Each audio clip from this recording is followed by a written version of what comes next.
Bonjour, dans cette vidéo, je veux vous donner des explications suffisantes afin que vous soyez à l'aise avec ce qu'est l'hypnose. Savoir que c'est quelque chose de naturel, que c'est quelque chose que nous vivons plusieurs fois par jour et que l'hypnose, ce n'est rien d'autre que de l'auto-hypnose. Rien ne peut se passer en fait dans l'état hypnotique si la personne n'est pas d'accord. Donc l'hypnose, c'est avant tout de l'auto-hypnose.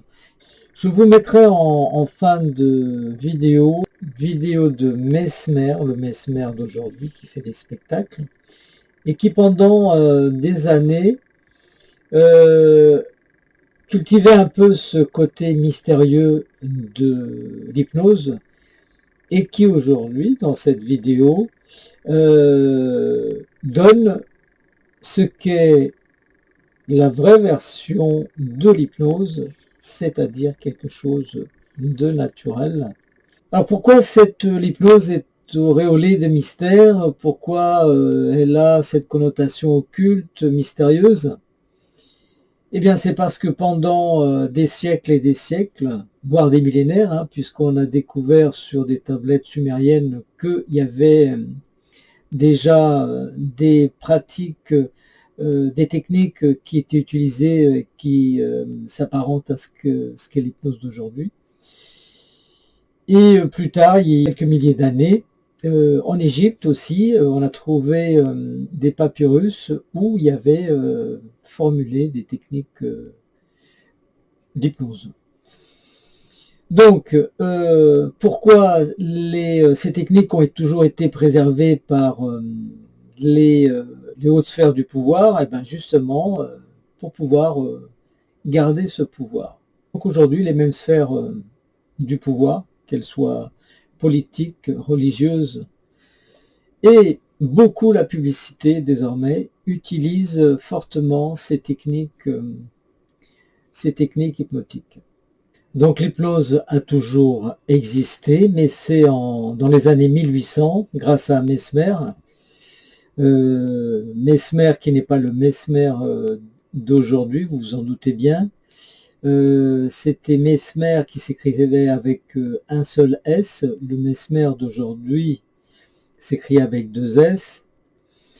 Il fait du spectacle. Le Mesmer de l'époque croyait qu'on rentrait en hypnose grâce à des passes magnétiques.